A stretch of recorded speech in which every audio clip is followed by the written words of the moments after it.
morning guys. May nabili pala akong durian din sa may kamin sa may GCS. Sa may GCCP. 80 peso yung kilo. Puyat daw to brand ng breeding ng durian na to. Yan guys, oh, durian oh. Ayan, durian. Ayan. Ano lasa ng durian? Tikman mo. Ito? Guys, oh, tikman mo. Ano ko nga?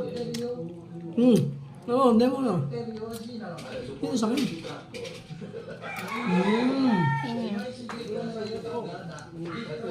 Okay, uminom ng coke guys ha. Bawal yan. Ayun ba? Lapit na.